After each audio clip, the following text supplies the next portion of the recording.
Hello tout le monde et bienvenue sur la Fredzone pour une autre présentation en fait.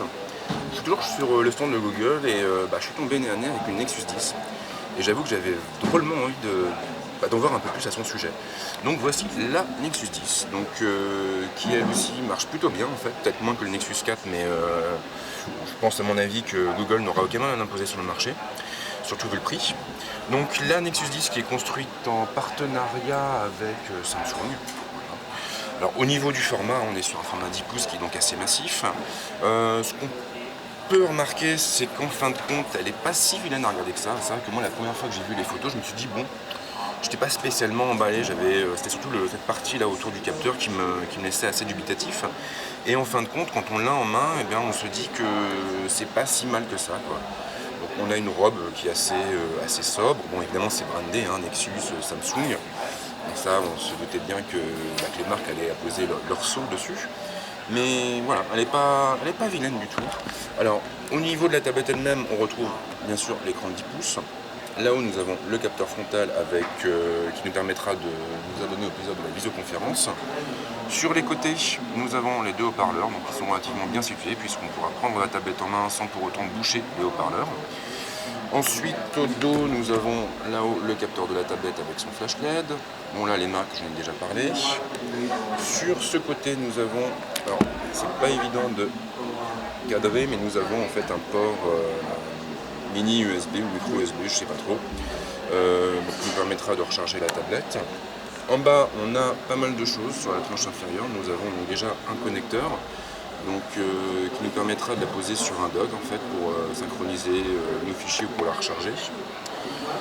Ensuite, là nous avons de l'autre côté un port mini USB encore. Donc c'est vrai qu'au niveau connectique elle est plutôt bien fournie, avec la prise jack qui est juste au-dessus, juste en dessous plutôt, excusez-moi.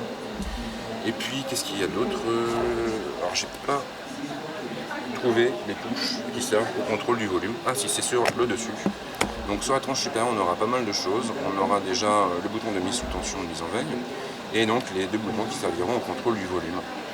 Bon alors tout comme le Nexus 4, évidemment, j'ai pas pu tester, je peux pas tester la tablette vraiment en profondeur. Alors, je peux rien installer dessus, donc c'est vrai que c'est assez limité. C'est un petit peu dommage parce que j'aurais bien aimé voir ce qu'elle vaut sur le terrain et notamment pour les jeux. Mais bon, en tout cas, ce que je peux vous dire, c'est que Nexus oblige, on a une version dépouillée d'Android, donc une version pure plutôt, pas de surcouche donc.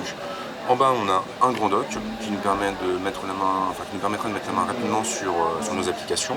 Les trois boutons tactiles, donc le bouton de retour sur la fenêtre d'avant, le bouton de retour sur l'écran d'accueil et le bouton permettant d'accéder au multitâche.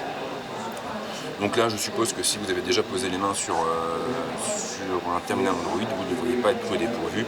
Donc pour le multitâche, on peut virer facilement les applis en faisant des slides, donc c'est quand même assez propre. On a toujours là-haut la zone de notification avec une partie dédiée au réglage rapide, donc on va pouvoir activer, désactiver le Wi-Fi, modifier les luminosités, accéder aux settings, paramètres. On va pouvoir bloquer la rotation automatique, on pourra voir l'état de la batterie, on pourra passer en mode avion, donc ça ce sont des paramètres que vous connaissez déjà. De ce côté-là, on aura le centre de notification avec l'heure, la date. On aura aussi les différentes notifs de nos applications. Donc si on a installé Twitter, on verra apparaître nos mentions. Si on a installé Facebook, on verra apparaître tous les posts des copains. La routine, j'ai envie de dire, on a évidemment la boîte mail qui se trouve ici, donc dès qu'on reçoit un mail, ça tombe dans le centre de notification.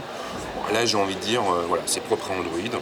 Ici, on a un petit bouton qui nous permet de virer toutes les notifs, donc de faire un gros coup de ménage sans avoir à se prendre la tête. Après, au niveau des applications, c'est pareil que sur le Nexus 4, donc on a vraiment les applications Google qui sont installées, donc Gmail, la recherche, Google+, le Play Store, enfin les applications, je dirais, habituelles. Et je vais m'arrêter là pour ce tour d'horizon parce que j'ai du monde qui commence à arriver et je ne peux pas malheureusement bloquer trop longtemps la tablette. En tout cas, je vais essayer de me rapprocher de Google pour récupérer des terminaux en test, c'est quand même assez chouette, mais je ne peux rien vous promettre. Quoi qu'il en soit, en tout cas, je pense qu'on n'a pas fini de parler ni du Nexus 4, ni de la Nexus 10, ni de la Nexus 7. A très vite sur la Fredzone, ciao.